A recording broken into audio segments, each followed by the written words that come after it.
कर रही हो? गाड़ी चला रही हो? आता है तुम्हें? अच्छा दिशानी, कैसे आवाज आती है गाड़ी की?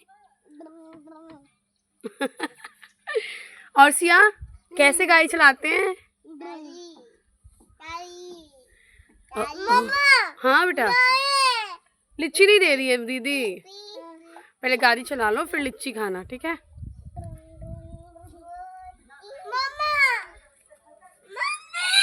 चलो अब उतरो।